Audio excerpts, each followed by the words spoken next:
Buenas noches, mi nombre es Maurice Daniel Rivero, estudiante de Administración, mención Gerencia para la Universidad Fermín Toro. En el siguiente video voy a estar exponiendo y haciendo pues un análisis de lo que significa el derecho administrativo en lo que eh, involucra o las partes del derecho administrativo, cuáles son las fuentes de las cuales él se nutre para tener como fuente de una de las ramas del derecho la capacidad de legislar y sus orígenes y la evolución que ha tenido a lo largo pues desde que se pueden tomar los antecedentes de que existió el derecho.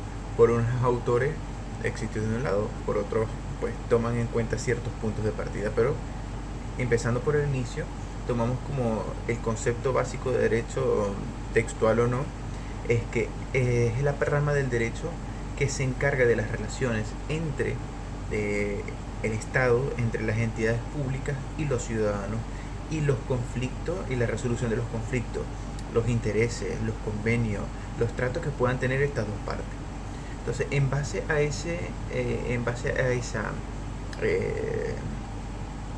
a ese concepto, basándonos en qué es la relación entre lo que es las entidades públicas y los ciudadanos, también conocido como el derecho público, entonces él se tiene que nutrir de las leyes de ese Estado. Y allí entonces pasamos, una vez que ya entendemos qué es el concepto de derecho, pasamos a qué lo nutre, o sea, cuál es la fuente, qué le da legalidad, qué le da la razón de ser a, a la parte, a lo que es el derecho administrativo, el derecho público. Entonces, empezando por la Constitución, en este caso en Venezuela, la Constitución es la ley suprema, es la Carta Magna, y de ella se va a nutrir con especial atención todo lo que van a ser los entes legislativos. Entonces, en base a esa Carta Magna, de allí hacia abajo, vienen en un respectivo orden leyes orgánicas, leyes estatales, decretos con rango, valor y fuerza de ley, que van a ir cada uno dirigiendo sus pasos de relaciones entre Estado y ciudadano, y de los conflictos que puedan tener entre ellos, y cómo se debe administrar, cómo se debe rendir cuenta a nivel legal. ¿Ok? Entonces, esas son las fuentes del derecho: las leyes, los decretos, los decretos con valor y rango y fuerza de ley, con respectivos órdenes, pero todo en cascada, empezando por la Constitución y tratados internacionales. Pero para la Venezuela, para nuestra república, la Constitución va a ser la fuente de todo derecho, y es entonces por supuesto la fuente del derecho administrativo, decayendo a lo que es la ley orgánica de procesos administrativos también.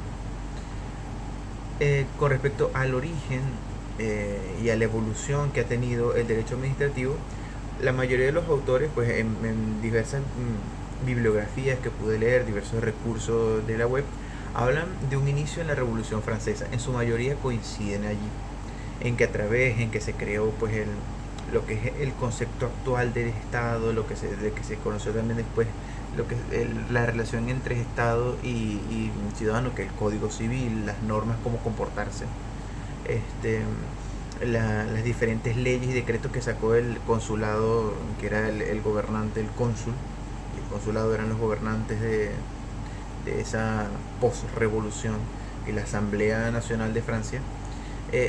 Aunque se toma el punto de partida de término moderno, también existe otra visión que dice que desde que existe un Estado, desde que existe una nación, existe el derecho administrativo. Porque si el derecho administrativo es esa relación Estado-ciudadano, entonces desde que nació un Estado mismo ha tenido que relacionarse con los ciudadanos. En mayor grado o en menor medida, ha tenido leyes desde la creación de la sociedad y desde la creación de un Estado. Los estados monárquicos, los estados de leyes, los estados de leyes. Los estados pequeños en la época feudal tenían su forma de regirse. Los estados ya monárquicos absolutistas del siglo XII, XIII y XIV tenían su forma también de regirse.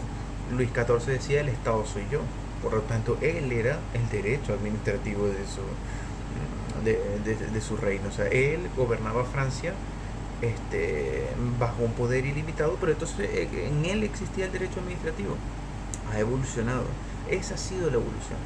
Desde que nació, desde que hay una relación entre qué es un Estado y su ciudadano, ha pasado por desde que le pertenece todo el derecho a una sola persona hasta que ya la Revolución Francesa, en donde allí el Estado moderno, lo que son los estados modernos tomaron como ejemplo, existen esos derechos, ya no es solamente el Estado del Todopoderoso, un ser allí absoluto, sino que los ciudadanos empiezan a tener sus derechos y ese derecho administrativo empieza a deslocarse y se va volviendo más complejo. Ya no es solamente una ley, ya va volviendo a ser más específico. Mientras la sociedad evoluciona, el derecho administrativo evoluciona con esa sociedad, con esa evolución del Estado. Luego en las relaciones internacionales evolucionan los tratados internacionales, la ONU. La ONU tiene su forma de crear esos tratados. Si tiene una forma de crear los tratados para que esos tratados lleguen a los ciudadanos del mundo, los ciudadanos que están suscritos a los diferentes países, la ONU entonces también, como un ente supranacional, tiene su derecho administrativo. Es redundante que lo nombres de tantas veces, pero es así. Eh, Está presente en todos los aspectos de la vida estatal y ciudadana del planeta.